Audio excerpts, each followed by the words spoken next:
Welcome to Whiskey and Whitetails, the show for, I don't remember how Gus says it. Hunt with a passion, drink with a purpose. I think that's what it is. I'm Matt. Gus is out today. We had a special guest, Jessi from Slane Irish Whiskey. We were hanging out at Paddock and Whiskey inside the vault in here. If you're in the area, make sure you come by and see them. They have amazing flights. Got a whole wall full of whiskey. We want to thank the Waypoint Network for having us. We want to thank Patreon. If you want to join, you go to patreon.com/whiskey and whitetails. Sign up there for as low as I think $3 is our lowest tier, but that gets you access to our Discord server and some stuff that we do on the side that most people don't know about. And I think that's all I got, but I'm going to jump straight into the episode here. And yeah, thanks to Fitz, thanks to Brown-Forman for setting this up. And let's get going. Welcome to the show.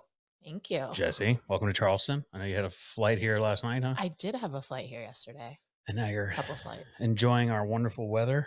You know, I got the brief that it was going to be really cold here, but I was in the Midwest for 10 days up until last week. So this is like a nice treat compared to what was happening over there. And it's not on fire here. It's it's not on fire here. So that's also a bonus.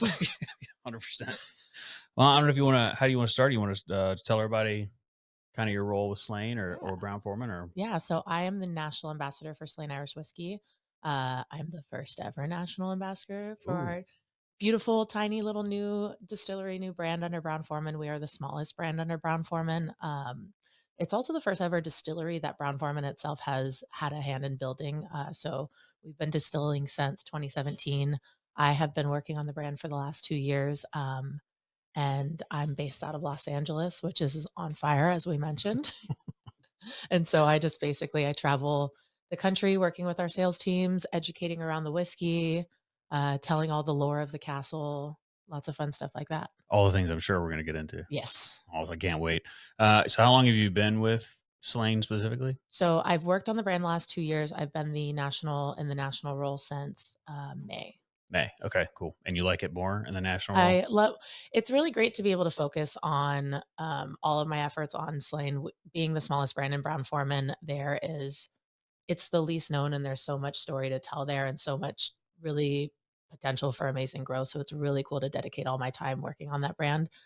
Do I miss working on other whiskeys in the Brown-Forman portfolio and being able to tell those stories? Absolutely, yes. But honestly, in a lot of ways, like this role and being able to work on this whiskey is truly a dream job. So I'm super grateful. That's awesome. The since they're shutting that Cooperage down, how much is that going to affect Slane? Were they put in new oak or it was used barrels? One of the barrels we use, and we can touch on that as we drink some whiskey in a little bit. But one of the barrels we do is a Virgin American oak that comes straight from the Cooperage. Doesn't have any other spirits that touch it, so it shouldn't affect the whiskey at all. I don't have, I get only so much information because that just got announced of the shutting down of the Cooperage. But for everything that we've kind of been told is that it shouldn't affect any of the whiskey whatsoever. And basically we're just going to move to kind of the same thing we had already done with our Alabama Cooperage. We had sold the Alabama Cooperage and it's still functioning as a Cooperage for Brown-Forman. We're just no longer the owners of it. So specifications for barrels and everything is the same. We're still working with the same sources. It just will no longer be owned and operated by Brown-Forman.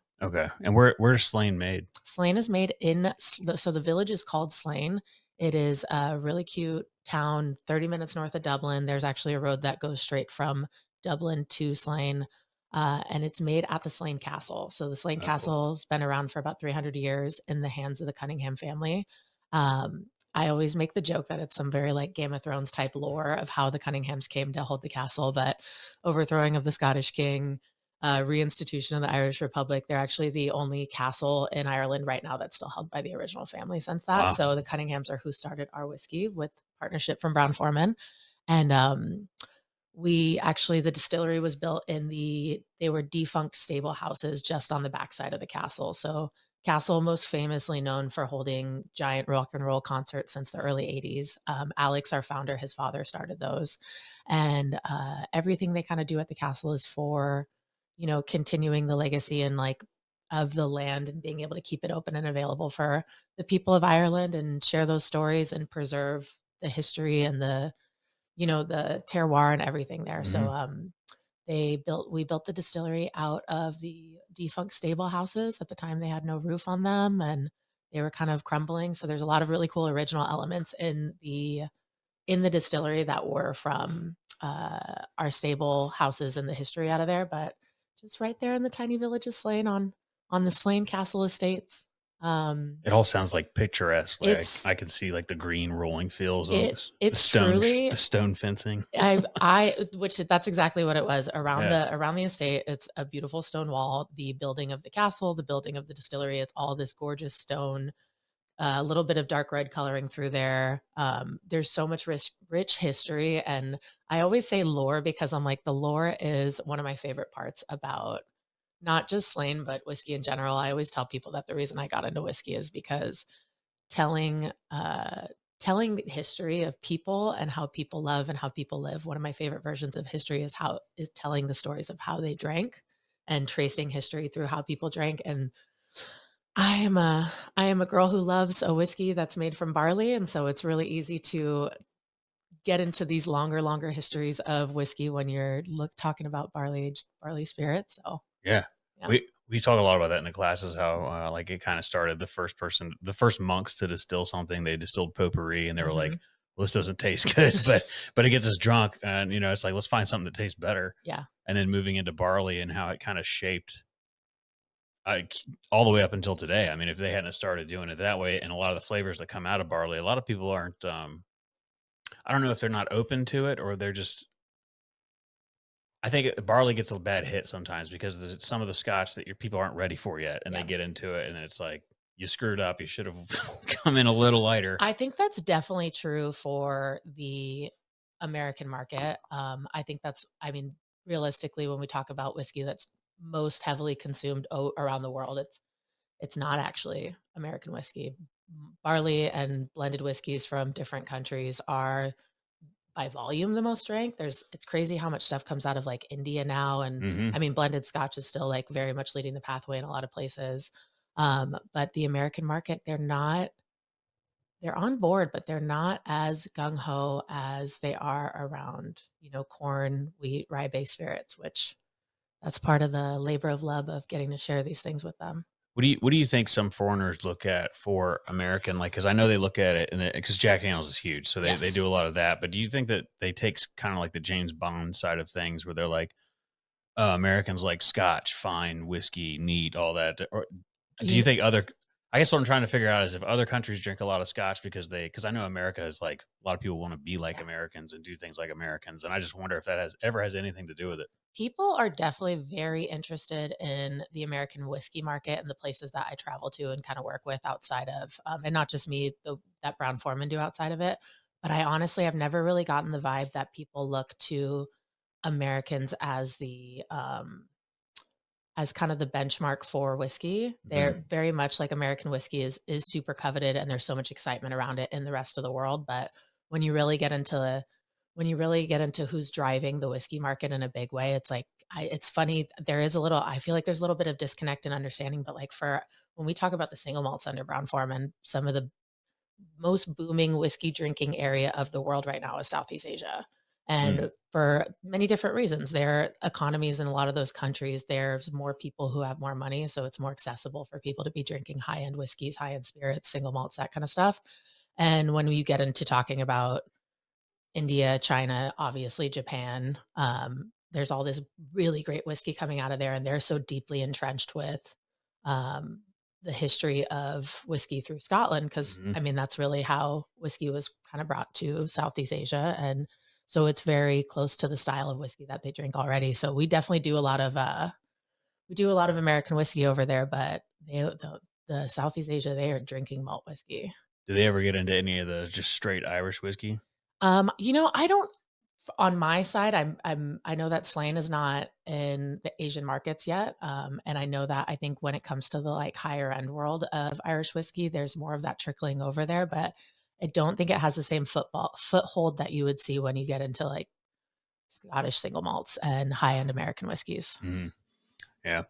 I have a bottle of Slane on the bar, and I kinda bounce between that and Redbreast a lot Yeah, if I'm in, like, an Irish whiskey mood because I want an yeah. Irish whiskey that tastes like Irish whiskey. Mhm. I don't want 'cause I know that, like, some of the bonders will try and make it taste like bourbon. It's like, I'll I just don't drink bourbon. I don't I so I'm one of the people who will die on that hill that I'm like, So, like, it's a funny one that comes up now because truly the majority of Irish whiskey is aged in ex-American whiskey casks at this point. That just comes down to availability, right? Mhm. Shout out Jack Daniels and the other big whiskey houses, but the nature of those barrels only being able to be used once for bourbon, so much of the world's spirits are now being aged in ex-bourbon barrels, right? And Mhm. so that's something you see a lot in Irish whiskey, and it's not a bad thing at all. We have, so I'll give you the breakdown for Slane. We have 3 barrels that we age our whiskey in for the triple cask. We do that virgin American oak I talked about, heavy toast, medium char on the inside, beautiful wood sugars, lots of vanilla, baking spice, that kind of thing. I always actually describe that one, and we do events where we actually have the different barrel maturations broken down so people can learn about how an individual barrel affects the whiskey. And that is actually on its own. It's like my least favorite version of Slane because it feels like the furthest away from what I know to be the the traditional exciting flavor profile of Irish whiskey, or just like my preferred. It Mhm. it feels more akin to an American whiskey, which I love American whiskey too, but if I want the flavors of American whiskey, usually I'm drinking American whiskey. Right. But so that one isolated on its own. The second one we do, we call it a seasoned barrel, but it's an ex Jack Daniels barrel. So after that first fill of bourbon, all of those like banana Laffy Taffy, banana Foster's flavor from there. And the third one's an ex sherry barrel. So we Mhm. use exclusively Oloroso casks, dark dried fruits, nuttiness, prunes, raisins, like creamy cashews. That's kind of the flavor profile. But when you get into how those different flavors happen, it's funny. It comes up a lot now that, I mean, sherry truly is one of the most classic barrels used for aging whiskey. And again, this is all like the fun tracing of history and trade, but it feels like what I want whiskey to taste like. I'm Yeah. also just I'm such a slut for sherry cask aged whiskey. I So love it it's too. like it's the easiest. I'm like, I know myself and my flavor profile. Mhm. It's why it's so easy to work on whiskey that utilizes sherry cask in it. But Sherry and I want Madeira, it. like Yes, some of the so Madeira good. finished whiskeys. I wonder because I've never looked into it, but I've wondered because you had mentioned the rules of trade out there, and I wonder if the way that the oceanic the water moves. I wonder if there's a reason that sherry ends up in So Ireland from back in the day. I actually know the history of that. So Oh, the nice. easiest way to think about is like I always like to lament that there's some discourse and difference of opinion, but we're gonna steadfast on the birthplace of whiskey. The oldest the oldest record of whiskey being recorded was out of Ireland. So Ireland truly is the home place of whiskey. Scotland shortly after, very close ties there. They both make great, beautiful whiskey. I love them both very deeply. But Ireland is truly the birthplace of whiskey, and that big kind of crux of things changing was when they started putting whiskey into barrels. It really cre- kind of like created the what am I trying to say? It created the pathway for what we know to be whiskey now. And when you think about back then, so like the first recorded history was in the 1600s of whiskey, Ushkabaha in Gaelic, water of life. A lot of us know that whole story. But when we started putting it in barrels, when you think about what those barrels were like and where they were able to come from at that time, 16, 1700s, there wasn't any bourbon barrels coming from the States coming over here. Mhm. There weren't any bourbon distilleries in the It's 1600s. true. That wasn't a thing. So you didn't see American barrels on Irish whiskey or Scottish whiskey at that time. So what kind of barrels were available? Well, they've been making fortified wines, non-fortified wines. Europe's been doing wine for thousands of years, right? And so before sherry really came to prominence, red wine barrels were a really common one that was moving around on the trade routes and the shipping seas. And the easiest way to point to why sherry became way more prominent than classic red wines that weren't fortified is honestly, it comes down to reliability and quality of product. So it's like we all know how much easier it is for a red wine to spoil.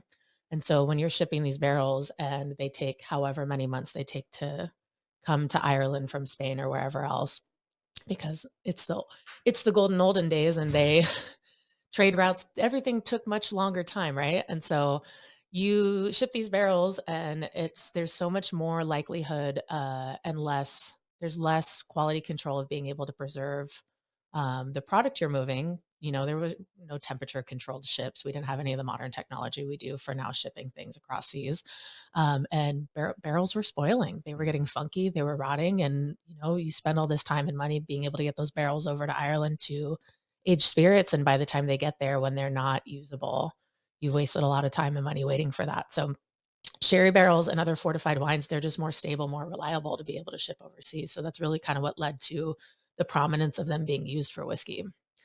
The one of the I love telling this story too because people talk about brandy, and it's like Mhm, most people don't even know it. Brandy means burnt wine, and so they mhm, would basically like distill down wine and mhm. ship it in barrels because it was expensive to ship a barrel of wine, but you could put like 5 barrels of wine in one brandy barrel, and they were supposed to add water to it to make it wine again, and everybody was like, "No, Nah. I don't think so." And that's, like, the same thing that I was kind of alluding to Yeah, where, like, I love the way we are able to tell the history of people I and know. trade and stories through how we drink. I love it. Yeah. I love that. I love the whole history of it, and it's so much to learn. It's like it takes years to get a baseline of knowledge. We teach whiskey classes, and usually I'll do something like on a scale of 1 to 10, where are we at on bourbon? Where do you guys float Mhm. at? You know, and somebody will be like, some of 7. And I'm like, nice. And I'll let everybody go, and I'm like, so since you're a 7, you should probably teach the class because I'm like a 4 or Yeah. 5. Like, and I know, I promise I know more than you. I make that joke all the time because I've been working in whiskey for more than a decade. I've been doing education around whiskey for more than a decade, and I'm still like, it's what's it, the Dunning-Kruger effect of Yeah. the more you know about something, the more you realize there's so much you don't Yep. know, and it's like once you're in that small area where you know a little bit, you think you know everything, and more than a decade deep, and I've done almost every facet of working around whiskey education that you can do on this side of things besides making the whiskey myself, and I'm like, there's so much stuff I don't know, so I'm always like, I've got my batch of things to share, and I'm always learning new things, and, Hmm. you know, every now and then I'm wrong, and I learn a new thing, and Yeah. it's really helpful. Yeah. I was wrong with Brown Foreman one time. I had Chris on the master distiller Yeah, Jack Daniels. I had he's Chris and amazing. Byron. Have you met Byron? I haven't met Byron. Love Byron. I'm going to see him next Tuesday. I'm really excited. I'm doing another barrel pick down there, but I had them on, and I was like, I'm here to set the record straight that it's not bourbon, you know. And I was all excited, and I had gotten I had gotten sugar maple charcoal, and I Mhm. was like, we're gonna run moonshine through it and all this. And I was like, see, it changed the color because there's a little bit of charcoal in it. And they both just laughed at me, and they were like, we clearly run water and stuff through it to clean it out before we use it. They were like, it Yeah, doesn't add anything to it. It's a yeah. reductive process. And I was like, I know. I just really want people to stop saying that it's bourbon. And he's like, well, it is. I was like, damn it. I was really hoping to have him on here. But it's like, not being, most people can't have that conversation. You Yeah. can't just call up Chris and be like, hey, I got a question. Is it actually, That is one of the things that has been one of the most enjoyable parts of my job. So previous to being the national ambassador for Slane, I also worked on the single malts under Brown Foreman. So Glendronach, Benriach, mhm, Glenglassaugh. I love Ben Ray. Shout out. I love those whiskeys so much. Y'all were talking about Rory earlier. Yes, We've had him on the podcast he's too. just absolute angel. But so one of my favorite things about working on those brands specifically is their master blender, Dr. Rachel Berry, who Mhm, is I always refer to her as truly one of the best and baddest in the game of single malts. But she's regarded as one of the greatest blenders of all time when it comes to Scottish whiskey, right? Not just best female master blender, but she is so smart and so storied and so educated. She literally has a PhD in discussing and understanding the effects of aging spirits in oak. So she's like a master of understanding oak. And that's actually a really fun thing that I like to talk about with Slane is our master distiller. His name's Dr. Garrett Cahill. He also is a PhD doctor. He did his in the understanding the impacts and how to utilize yeast for brewing. So he's an mm, expert on yeast and fermentation. And so when you get into and the same thing with Chris, and the same thing with honestly most of the master distillers we have on different Brown Forman products. These people know so much about the science and the chemistry of it. And I like to say that I know a good amount about it, but comparatively, when you're talking about people who have yeah, like 3 decades of doing yeah, this and understanding those deeply entrenched like minutia of doing it, I'm always like the fact that I've been able to call up Garrett, call up Rachel Berry, call up and ask like, "Hey, questions about X, Y, and Z," or can because again, I can be wrong sometimes, mhm, and get that information directly from them. It's just like such an incredible asset to have to further my own personal education, but also to be able to tell these stories better. yeah. The yeast thing is a ton of fun when you get to talk to somebody that's that smart because I've been making mead for a while now, but you learn different yeast strains Mhm. and alcohol tolerances in the yeast, and so it's like, well, I don't know, we'll try Red Star, but you'll look up like best yeast for mead. There'll be like 30, and they're like, this is number one. There's Yeah. 30 number ones, Yeah, And that it's like, that's some I've asked, and I would actually say on, like, understanding the whiskey making process, yeast is the area that I'm probably, like, the least educated, informed on, and so I've been getting to, like, the time I get to talk to with Dr. Cahill and do work at Slane and go to the castle. It's super valuable and interesting to me, but I'm just like, the level at which you understand this stuff. Even it's a funny one too, because how people talk about their proprietary yeast strains and mhm. how different, environments impact with the natural bacteria that's in the air. That was a funny thing when I learned, because I was like, "So do we have a proprietary yeast strain for Slane?" He's like, "No." And I was like, "You don't think we need that?" He's like, "No." And No. I was like, "You know what? I lead to you, sir." I've heard I think that a lot of people keep their proprietary yeast just because it's part of the story. Yeah. And whiskey, that's a huge thing about whiskey is how good is your story.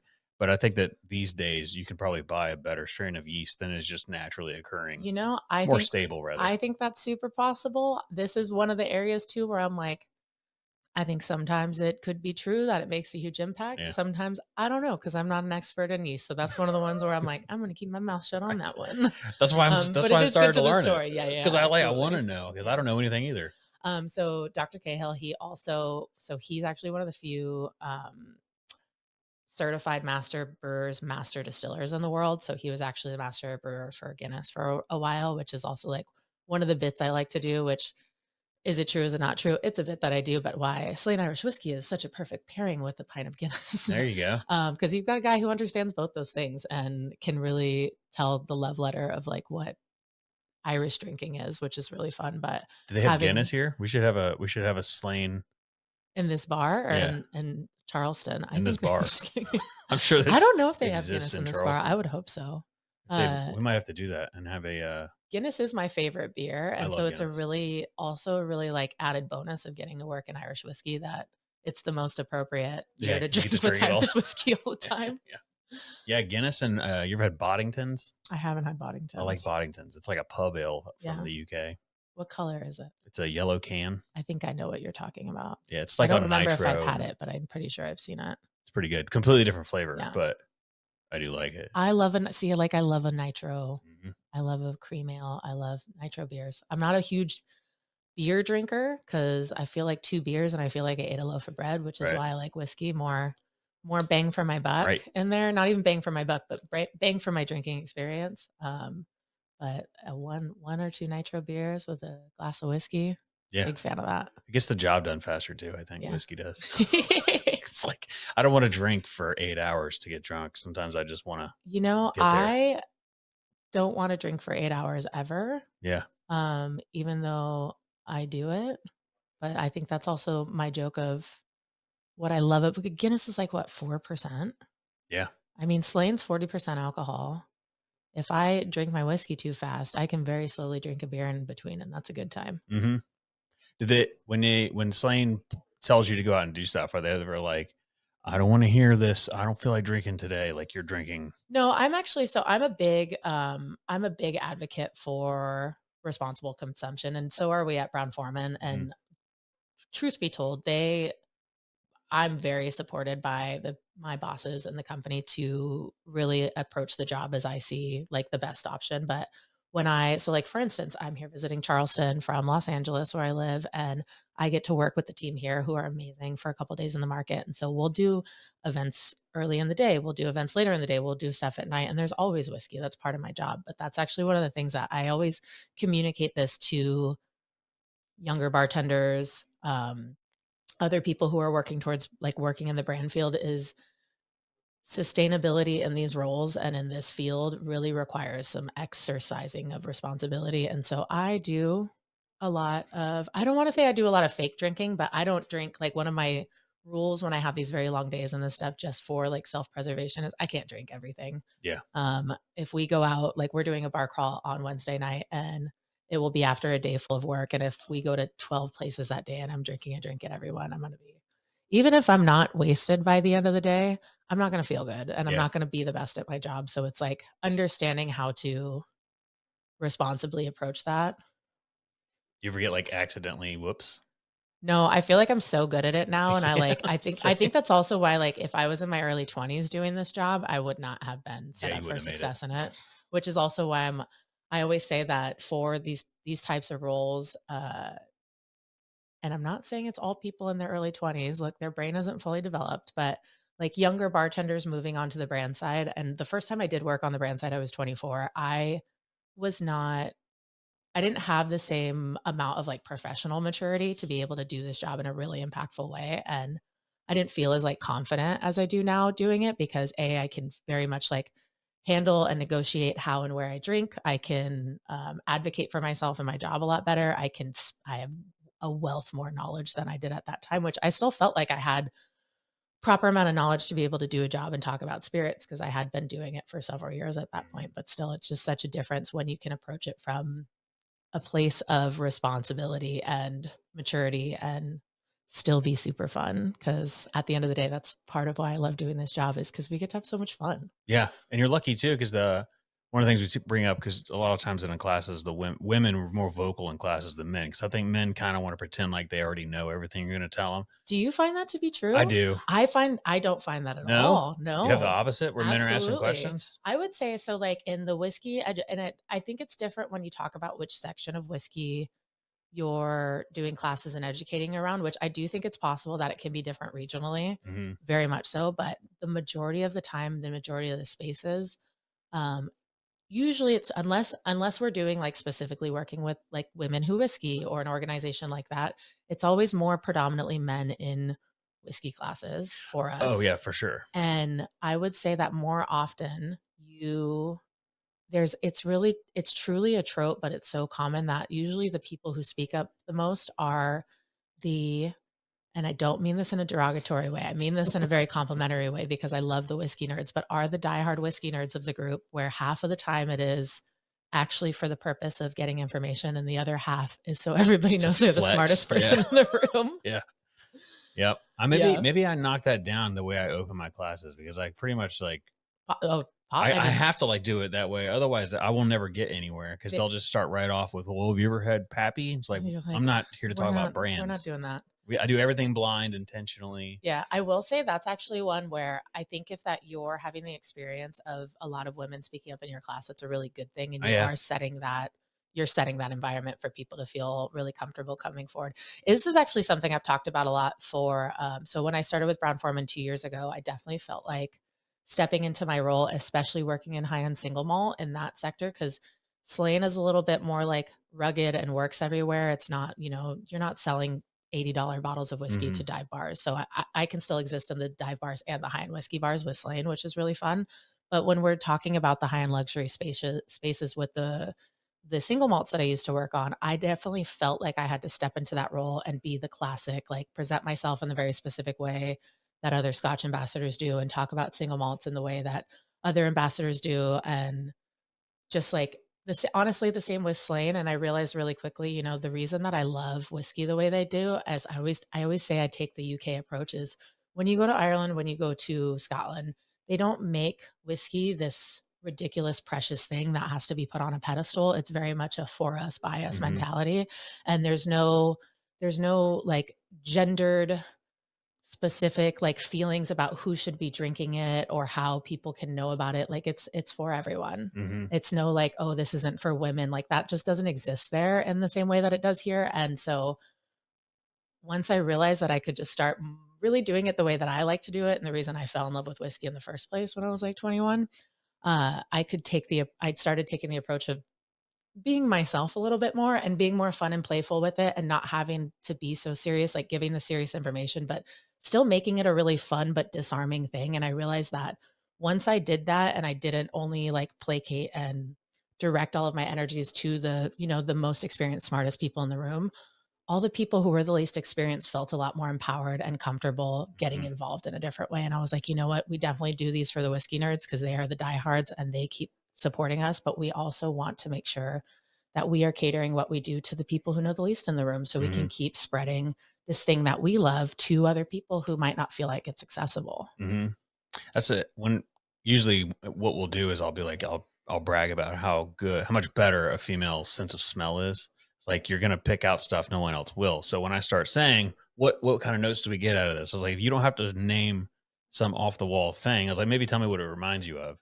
And so the men will usually be like, reminds me of grandma's basement or whatever. And Mhm. then women are like clove, but they start Yeah. naming things.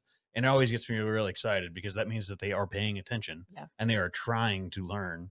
And it's pushing people into it and just showing like, for instance, I don't allow the word smooth. I just don't allow it. I always say it's the It laziest. is. You It's could do because better. it doesn't mean Yeah, it anything. doesn't mean That's anything. my big thing with smooth. I'm like, I'm not against it. Yeah. And it's a funny one specifically with Slane because I think for like the less, the least, or the lesser experienced whiskey drinkers, or that people who are less experienced with communicating around like Hmm. whiskey flavors and stuff, smooth is the way that people will also always describe Slane, which again, if somebody comes to me and they're like, I love this, it's so smooth, I'm going to say, oh my God, thank you so much. I'm glad you like it. Right. Because, well, like if you're not asking for Yeah. information or education, I'm not pushing it on you. I'm just happy that we're all here to enjoy this at the same time. But when we talk about, I always just ascribe for how we're discussing flavor profiles and whiskey. I'm like, it comes down to like practicing how you utilize language. So like I first learned about how to assign tasting notes in a really like powerful way from working with, I helped open a restaurant when I was in my early 20s, and they had a master sommelier who was the wine director there. And I learned more about tasting Mhm. that I apply to whiskey in like the couple months I worked with him than some of the longest experiences of working with like whiskey people, just because you really have to dive into language and how you utilize language to assign flavors, smells, and being able to communicate around them. So I think that's actually a cool thing, having more like diverse groups of people, having different people from different backgrounds, men, women, all sorts of that in these kind of classes, because you really get different perspectives around the same thing. And it really Yeah. teaches you about how you taste and you learn more about the product that way. Yep. It's really cool. I like it. I tell people to just, get a little deeper, go a little deeper than you think you're going to go. Mhm. And it's also fun when I get people that, because most of the classes that we do is it's an upper echelon tier of people. So most of them have been to wine Yeah. country and they know wine. And so I'll just say like the vine is the barrel. Yeah. So think of it that way. And then let's have a I like conversation. that a lot, Yeah. actually. It works because Yeah. people, it's not 100%, but it's pretty, it at least help get the conversation It started. also helps people understand it a little better. It's one that I do think is cool for one of the things, like the boom of whiskey that's happening in Ireland right now. There are different distilleries that are getting into things like, single grain whiskeys, single estate whiskeys, which is actually something that's definitely in the future for Slane, which again, I one of my favorite things to talk about of coming into getting to work on the brand at the level that I am right now is the future for Slane is so bright, and there's so much gorgeous whiskey that's laid down. We're at year 8 of distilling, so there's all Mm, this like incredible stuff that we've been aging that will be coming to age in the next few years. But being able to get into and actually taste like when you're using a specific water source, when you're only using grain from one farm, like what are these specifications for the barrel? Like they are small, and the minutia of like how they impact it's very real, but nothing has more of an impact on the flavor of that whiskey beyond that barrel. yeah. It's the biggest contributor. So it's really, I feel like there's a really good line to be drawn for people to understand between the vine and the barrel. Yeah.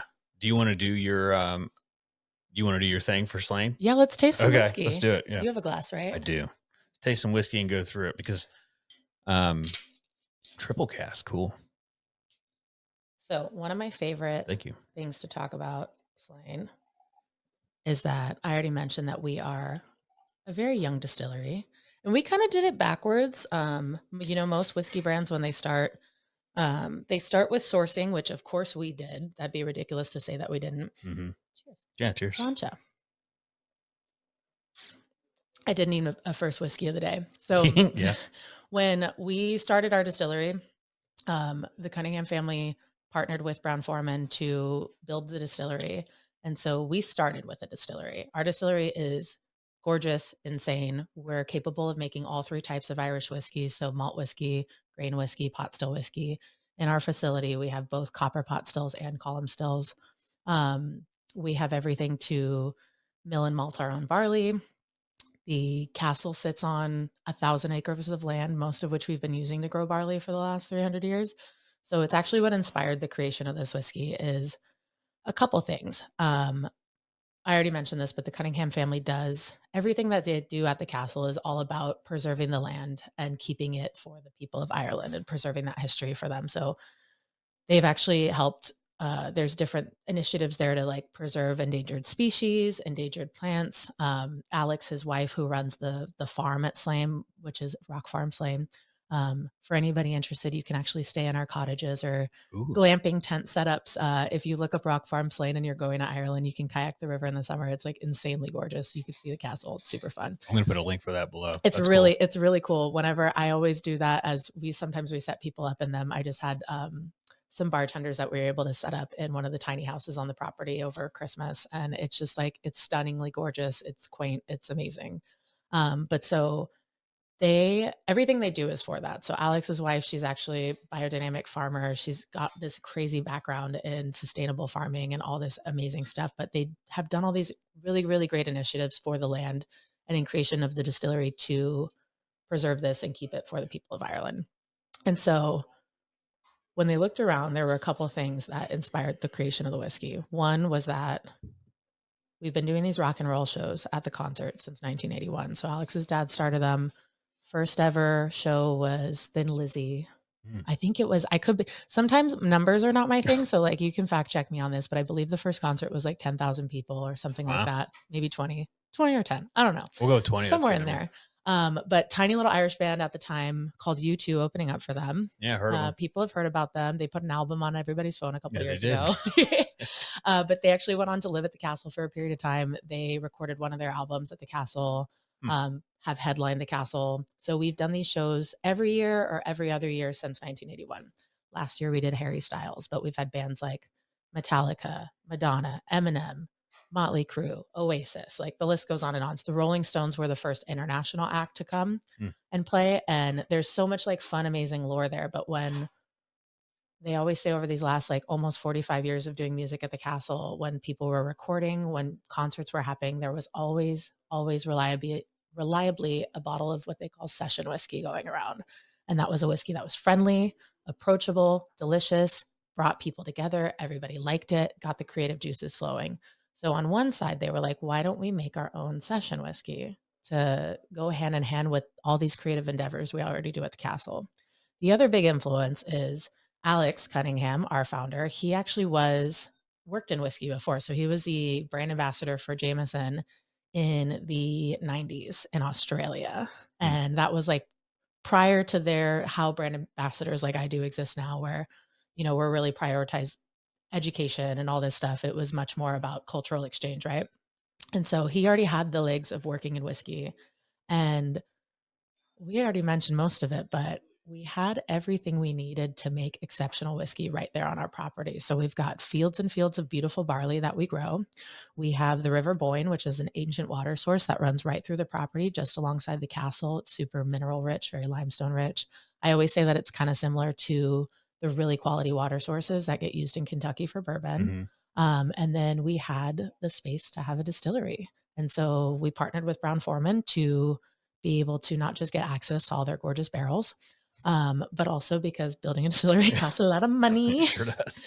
And Do you put it in the castle or is it its own building? so it's basically if the castle is it's a 30-second walk from outside of the castle doors into what was the old stable houses. So okay. it's actually cool for anybody who's ever been to Woodford Reserve. Mhm.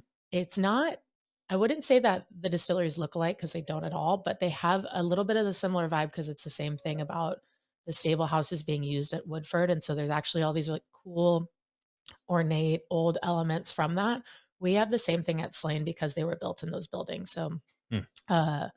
there are like different cast iron, like horse hooks where they would tie up the horses. We have a room that the different stalls for the horses was turned into tables that you can sit at. Oh, cool.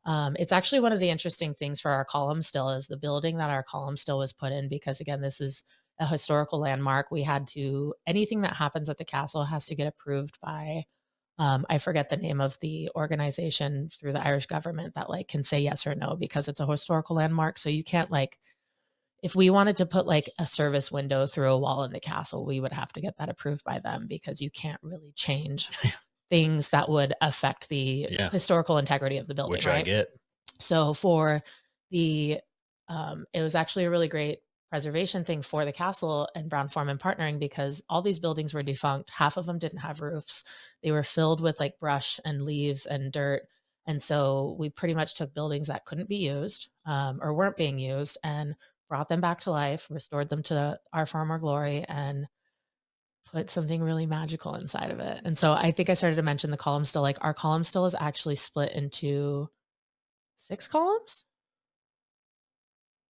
Double check me on that, but 6. So we had to split the column still because we couldn't build it as high as we want Yeah. to because the building is only so high. So And it it's runs the up and down and up and so down. it's basically pretty much, yeah. Yeah. So it's a common thing that you'll see, but usually you'll see column stills cut into like 2 or 3 segments, and ours Mhm. is into 6 because we couldn't build it any higher It than looks like an organ or something. a little bit. And it's pretty big and it's really beautiful. Huh. There's a glass ceiling on top of it, so when you're at the distillery, you can see we've got 3 column pot stills, and then it's basically the building. They're 2 building up against each other. You can see into the like glass top of the building, the column still, Hmm. and it's gorgeous. It's super cool. But so we were able to we had everything we needed to make exceptional whiskey. So I actually like to say that because we're able to utilize grain that we grow ourselves, barley that we grow ourselves, and water from our property, and all these different elements of it, that Slane Irish Whiskey is truly a love letter to that land and tells the story of the Slane Castle and the Slane Castle estate in that way. But so the idea behind the triple cask philosophy for this, we already mentioned again, virgin American oak, ex Jack Daniels barrels, uh, ex Oloroso sherry. The idea was that utilizing these different barrel maturations and being able to, so this whiskey, it's not taken from barrel to barrel. They're all matured separately and then blended at the end for consistency of quality and flavor profile. Is that we can basically have what is kind of a playground for making really exceptional, cool whiskey. So when we started the distillery, just like any other beginning whiskey brand, we were purchasing aged spirits and then finishing it in these barrels. We've moved to 100% whiskey that we have aged ourselves. So we're kind of still in that transition in the bottle, but everything going forward for the triple cask is lives its entire life in those barrels and then blended at the end. And this is the starting point for our distillery because we were never meant to be just a single SKU for our brand. We have a lot of what I mentioned earlier. I was actually there in September and I got to taste through a bunch of this stuff. So I was like, The yes, new I can stuff is coming see out. it won't That's be coming awesome. out for at least, I think. And again, it could be more, could be maybe a little less, but probably about 2 years, you could start to Mm. expect to see some new stuff come from Slane because that's when things will be ready to bottle and get out there. But we've got, single pot still whiskey that's put in Oloroso casks. We've got single grain whiskey using exclusively barley that we have grown on site, not utilizing any other supplemental grain. We'll be able to put out things that are single estate whiskeys. There's just so much area for us to play with because we can make all 3 types of Irish whiskey and we have access to all these cool barrels.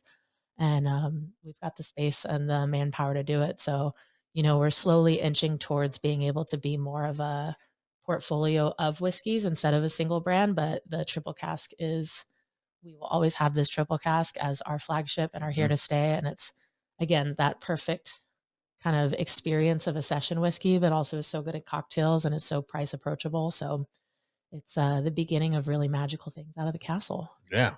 You sell it well. You make me want to go.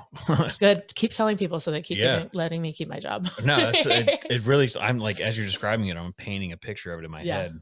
It's a do you want to hear some lore I love outside it. of, so this is one of my favorite bits of I like to tell, there's really cool stuff to get into the nitty-gritty of the whiskey. And so this whiskey is it's a blend of, I don't think I mentioned this. It's a blend of grain and malt whiskey. We don't have any single or any pot still whiskey in this yet. We will have pot still whiskey in later versions of whiskey that we do. But part of that is, and just for any of your viewers who aren't as experienced in what that means for Irish whiskey, it doesn't just mean that we distill in pot stills because all of our whiskey utilizes distilling in pot stills, but pot still whiskey in Ireland is a specific style of whiskey that has to utilize minimum 30% unmalted, minimum 30% malted barley, and can only use up to 5% of other grains. So Mm. sing pot still whiskey whenever you see that on like Redbreast that you mentioned, which I love Redbreast. It's a good one. Fantastic whiskey. Hopefully we will, well, not hopefully, at some point we should be able to put out single pot still whiskey that has age statements and stuff like that in the future, like they have. So hopefully we'll have our own version of what that is. I'll make the switch. 4 years down the line. Get me a loose style and a Redbreast 12 and a Slane, and I'll drink it. It's, that Lustau Redbreast that they put out again, I already mentioned my deep love for sherry and malt Mhm. barley. I'm like, Yep. that's like my favorite version of Irish whiskey, so I'm so excited for when we get to put out, So the that guy style of that whiskey. runs this, he heads the board for the Charleston Brown Water Mhm. Society, and I believe their official drink is the Lustau, Redbreast It's so Lustau, good. I think. So one of the things that we did, we got to just we were tasting some stuff out of the barrels just to get a feel for, like, what we have laid down and where we're going, and we had some, almost 8-year-old single pot still in Oloroso cask that we tasted at the castle last time we were there, and I was just like, "Damn it, this Mhm. is gonna be so good in a couple years." So I'm thrilled. Um, but so lore wise, like there's all these fun nuances of what we're able to do with the whiskey technically. I already mentioned Garrett, all this great stuff, right? There's so much lore around the castle. So one of my favorite, How old is the castle? I know you said it it's about earlier. 300 Yeah, years. okay. It was again, numbers are not my thing, and I probably should nail down years and stuff, which I'm always loosey goosey in the right area, but I'm like, I feel like that's the magic of storytelling where I'm like, look, it could be 10, it could be 20,000. Yeah. Our concerts now and for a long time are always about 80,000 people. I do know that Wow. number is a stronghold. So like when Wow. we have these concerts now, 80,000 people come to the castle, which is insane to look at. But for so what the early 1700s is when the castle became the hands of the Conyngham family. And it was originally just like a defense castle. So if you see it now, it's a beautiful building, 4 or 5 stories. It's not like insanely huge, but it's also not small. So I like to tell people as far as castles go in Ireland, a lot of them are like ruins of castles. When you think about the castle that like Buckingham Palace, it's not that big. Okay. It's a strong medium in between like a tiny defense castle that's really just like for war versus Buckingham Palace, Yeah, which like a is live-in yeah. castle with Which again, the Cunninghams, they do live there, but they live there for the purpose of it's operated as a business and as a historical landmark. So most of what happens there now and is it's like free rent. most of what happens there is like weddings and events, and people film there. They bring tours for the whiskey and that kind of stuff.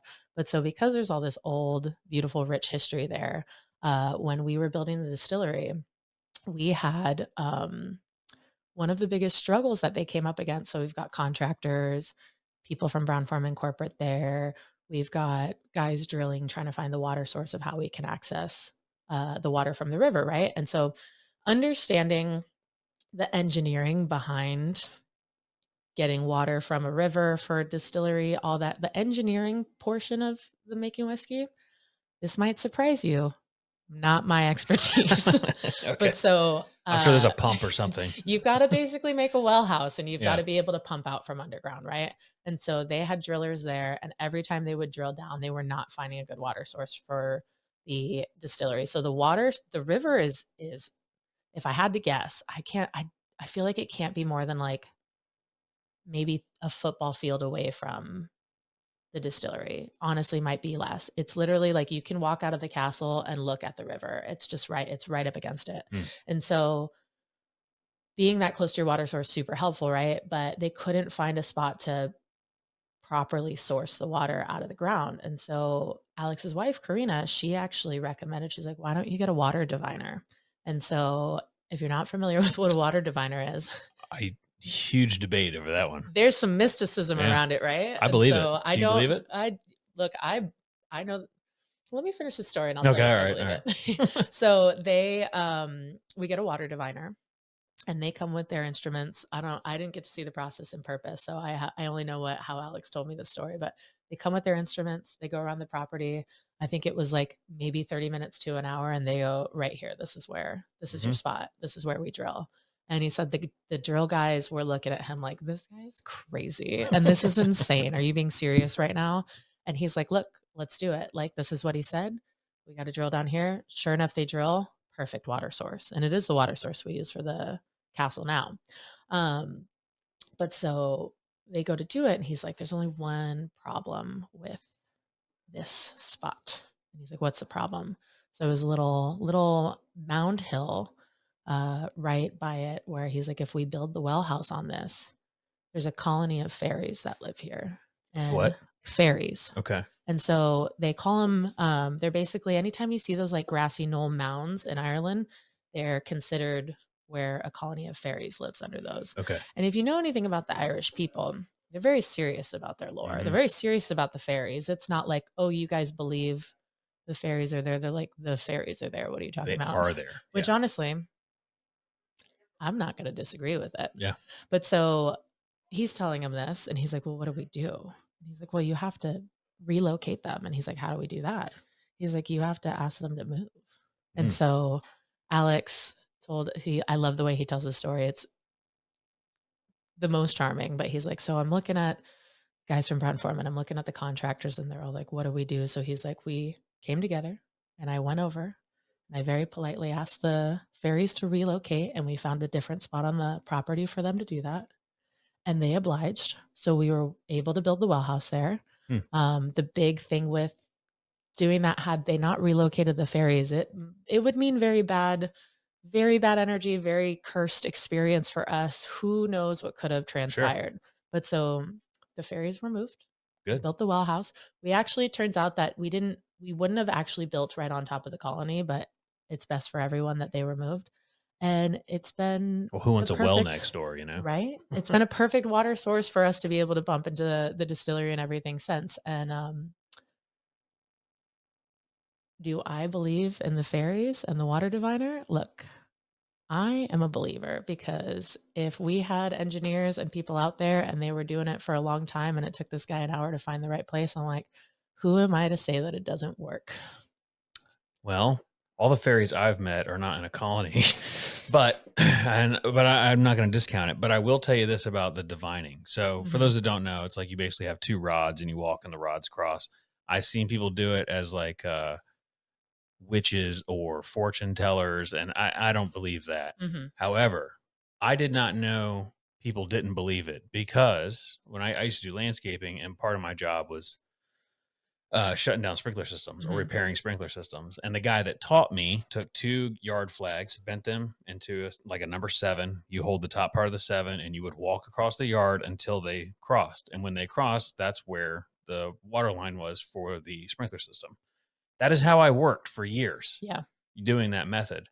I did not know people didn't believe it, or there was even, I just thought it was true Yeah. because I'm telling you, I've done it for years and it works. Look, everything I've seen, I'm like, I don't have any reason not to believe that this is true because it's one of those things that's funny. I've gotten this question around a couple different things, but one of my things of things that are up for debate on whether they're true or not, I'm like, look, in my experience, seeing this as true or believing that it's true has done nothing but support me and Yeah. help us on this path. So even if it weren't true, is there any benefit to me believing No. that?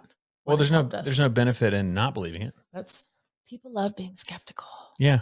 Well, But I mean, you should be. yeah, honestly, that makes so much sense that like water has very, very specific energetic existence in this Right. world. And so I'm like, it makes sense for me that there are ways to track and interact with that.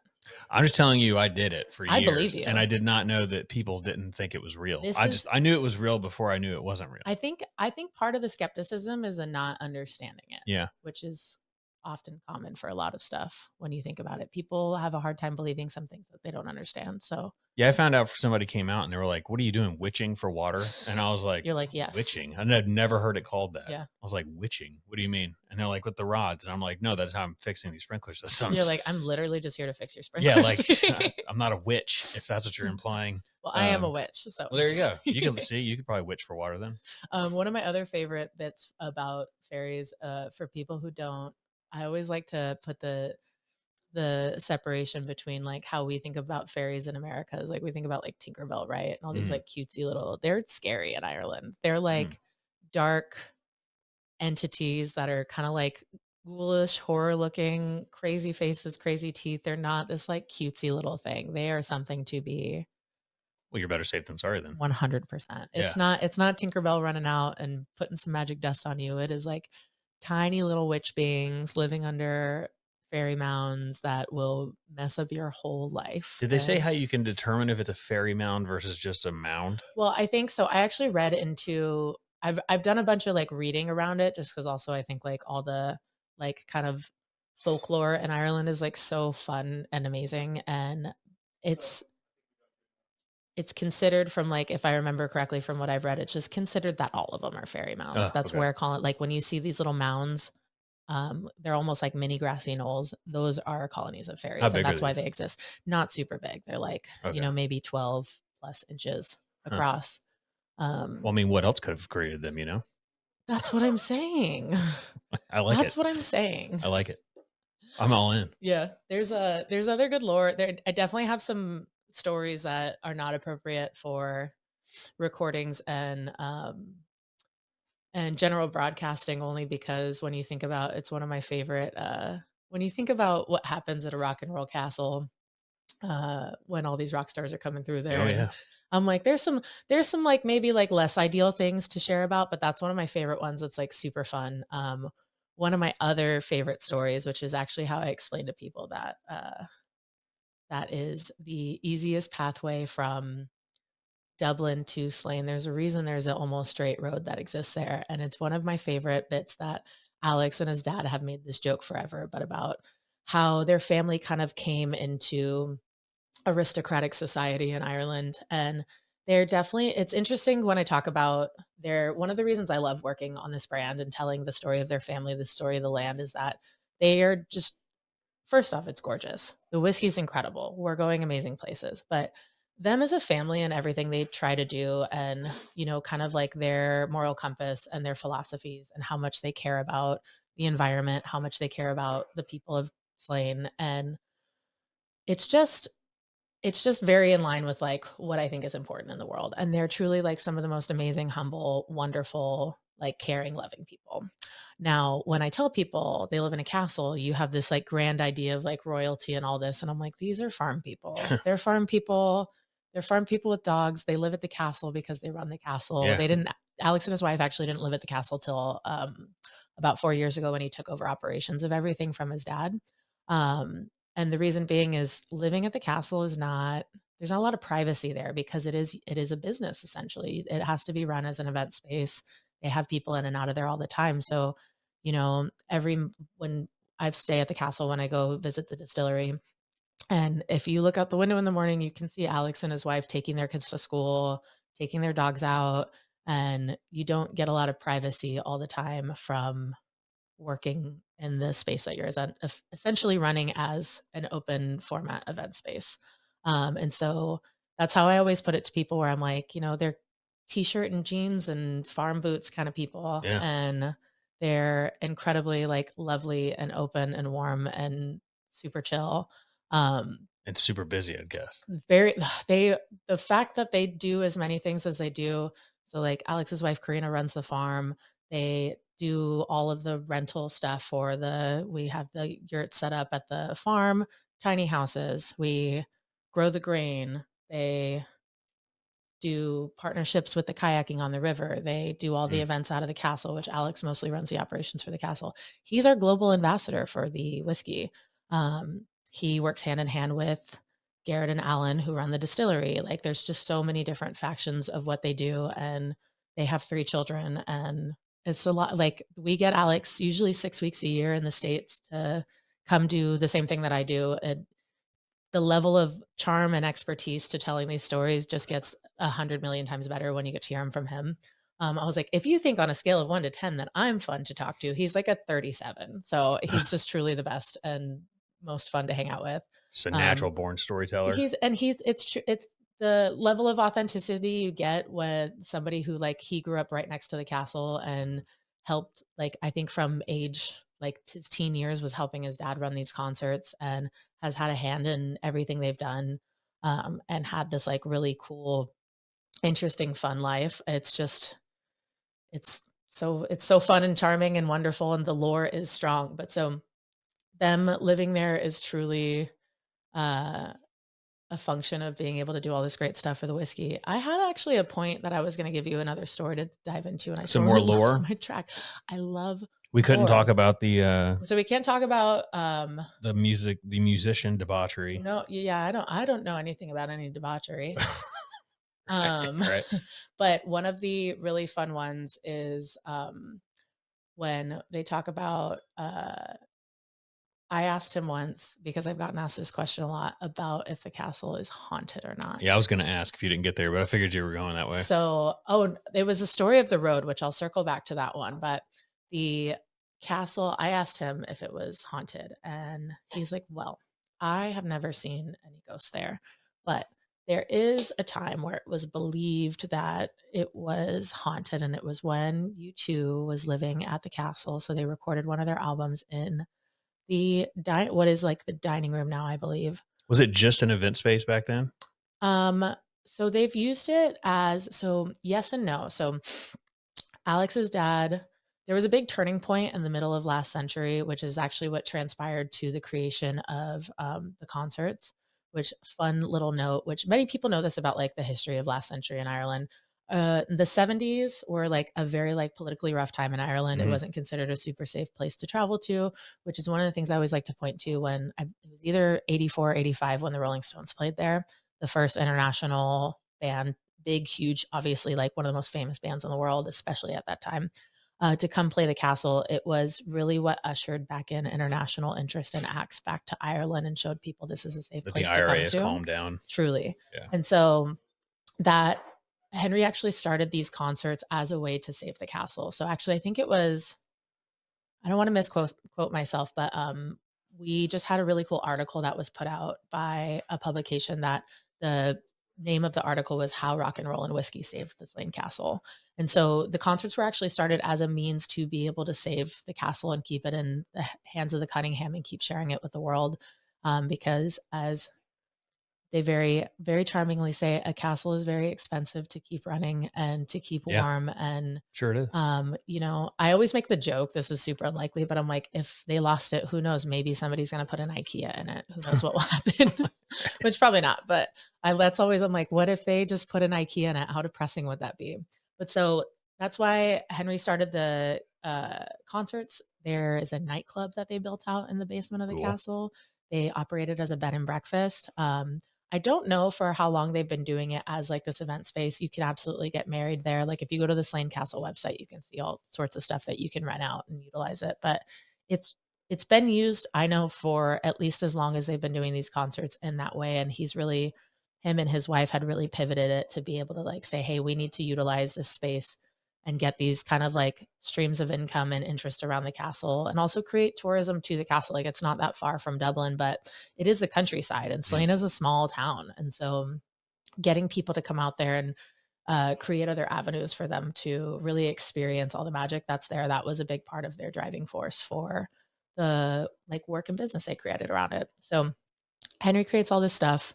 Um, he's working in music, obviously, gets these concerts going. U2's living there, recording one of their albums, and every night they would put their instruments down, go to bed after enjoying some session whiskey, obviously. And when they'd get up in the morning and come back to their instruments, everything would be out of tune. Oh, nice. The Day ghosts. after day after day, the ghosts, right? And so I guess one night they stayed up to say, like, okay, we're going to see these ghosts. We're going to see what's going on here.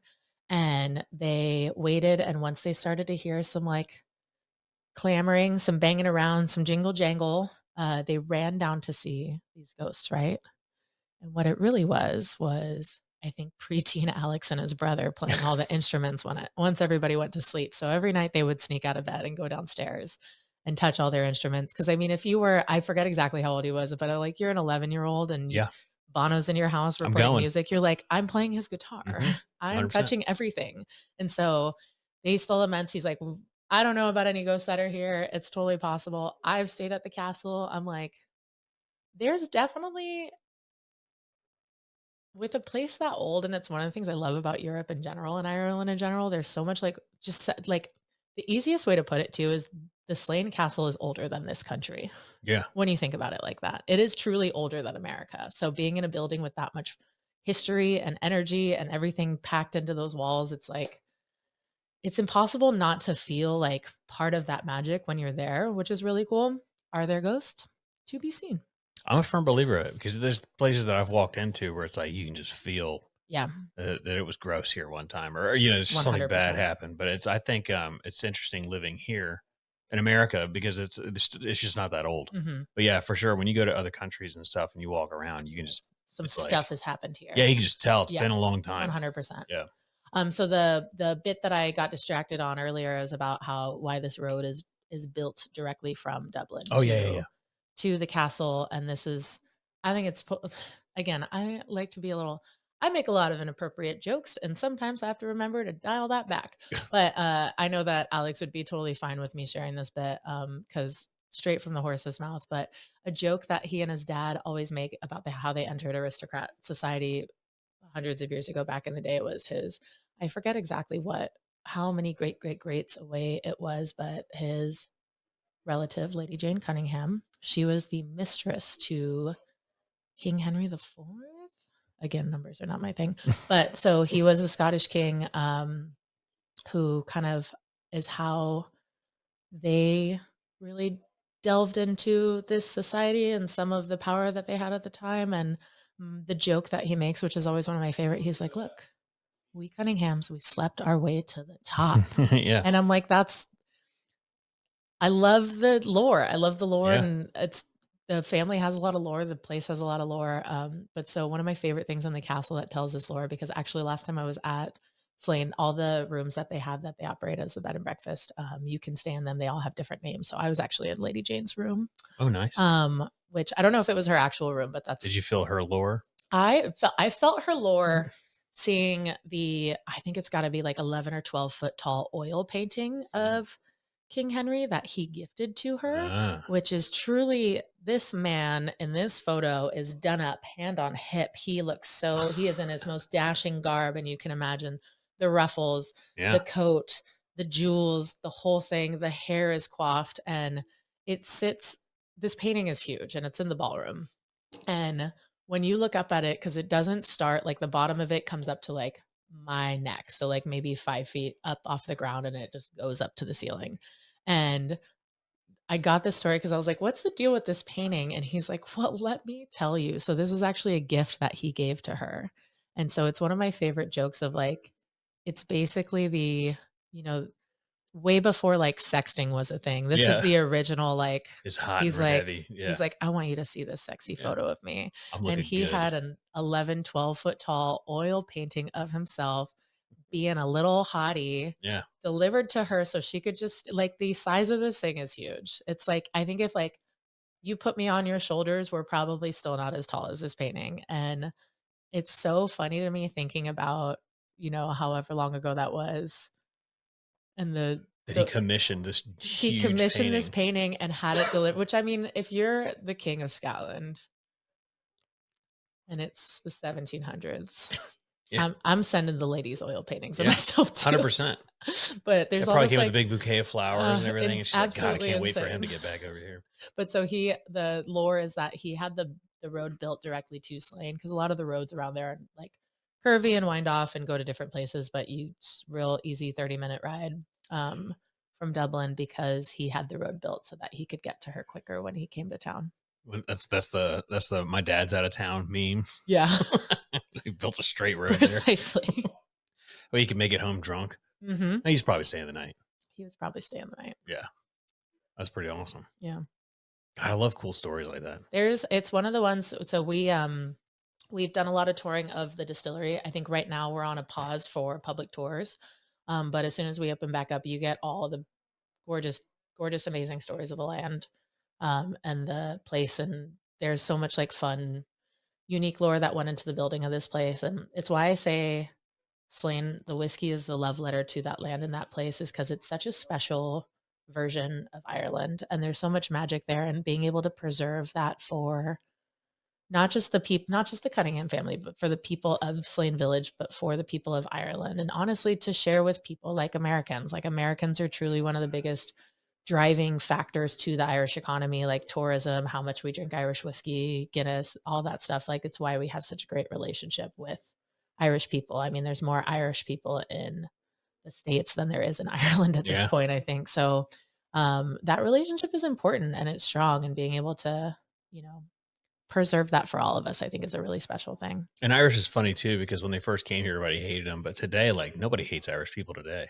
How could you possibly? Yeah, they're so fun and This like is that's one thing that I talk about a lot with the idea of like the session whiskey. So I've done some longer educations around specifically how the introduction of Irish culture and truly Irish pub culture into the US has completely shaped hospitality in this country, which I think is like super important, very vital to the history and storytelling of hospitality in this country. There Irish whiskey was at one point the most drank spirit in this country. Irish bars were the most prominent pubs. They were honestly, in a lot of ways, they were the original pub in the States. And this all has to do with large spots of Irish immigration to the US and them powering through a lot of adversity to be able to do what the culture of Irish pubs and everything is about, bringing people together. And I think mhm, that's a really special thing, but I think it also goes hand in hand with whiskey drinking. Like I always say, and this is not negative for anybody who enjoys a glass of whiskey at home by themselves, but whiskey is meant to drink with other people and it's meant to bring people together. That's the history of it. And it doesn't mean that I don't like a nice glass of whiskey sometimes when I'm winding down at home by myself. But the history of it and how it exists and why it exists was all about community. And mhm, that's really why pubs became so popular in Ireland and then brought to the US, is because they were really the community meeting places. And the spirit of Irish people, I like to say, is all about bringing people together. And so I think that's a very important thing to remember and keep genuine to what we do, is that that's the idea of the castle. It's not this thing that's supposed to be held away from people or privatized or any of this stuff. It's something that should be shared mhm, in the same way that the whiskey should be shared. absolutely. I love it. Well, I think we did a little over an hour. Is there anything else people need to know? Um, I feel like we covered most of it. I would just say I know I'm sure we could talk forever, we could probably talk but forever. I think I hit all my favorite points. The things I love about Slane for the most part. I mean, I guess this is a for anybody who wants to try the whiskey who has it. It's widely available at all the major outlets, the Total Wines, the Bevmos, that kind of stuff. And obviously, I'm incredibly biased, but I genuinely think that there's no better Irish whiskey at the price point that it's at. So you can usually find it for like $25 to $35, depending on where you live. Liquor tax is different everywhere. mhm, But if you are drinking for St. Patty's Day, or National Irish Coffee Day is on the 25th. So if you're there we go. participating in that, the This layers month? of yeah, Okay. it's part of why they got me to come out here so we could do some Irish coffee stuff. Oh, cool. But the layers of butterscotch and bacon spice and caramelized sugar and banana are truly so good in cocktails. So if you're doing, you're pairing it with a Guinness, or you're making an Irish coffee, or you're stirring up a Tipperary, or throwing it in a whiskey sour. It's such a good whiskey to put in a cocktail. So anybody who's interested in trying it, I highly recommend. I was gonna say I got a lot of butterscotch on it, and it's Mhm. smooth. It's so smooth. It's easy to drink, and it goes down well, and it has more flavor than typical Irish whiskeys. A lot of Irish whiskeys are just like, let's just shoot it and get it over with. Mhm. But this is definitely a sipper. You can, for especially that price point, that's pretty Yeah, good. we like to say that that triple cast process really lends to layers of Hmm. complex flavor, and it goes on and on and on. It does. It's got way more flavor than I remember. I gotta have to. I know it's on my bar where it sits. Yeah, Because I have like an Irish whiskey section. I'm gonna have to makes sense. see if I have the triple cast. I'm I not will sure what I have say now. I tell people who had tried it when it first came out, because it's always been delicious, but over the years and us moving more towards the whiskey being fully matured in these casks and moving away from being able to utilize more whiskey that we've distilled and aged in house, the whiskey it still tastes like itself, but it's gotten better and better over the years, and Yeah, it's just going to keep getting better. it definitely has like a good clean profile to it. It's I mean, it tastes craft almost. It's Mhm. yeah, A lot of thoughtfulness that went into this glass. 100%. I Yeah, loved it. awesome. Sweet. Well, thank you for coming, Jesse, Thank you and so much for having me. thank you again to Paddock and Whiskey for letting us use this. They have two locations, Absolutely. James Island and Park Circle. We're in the Park Circle location. This is actually inside their vault. This used to be a bank, Mhm. and I could feel the money. You can feel the money. And they were telling us that you can rent out this space for private whiskey tasting and events. And it is a very, very cool space that we're in right now. And they do the tastings here as well. They have flights. They have all kinds of stuff. If you live in the area, you're more than aware of it. But if you come to Charleston to visit, make sure you stop in here and see these guys. All right. Well, thank you again. Yep. Thanks everybody for joining. We'll see you next time.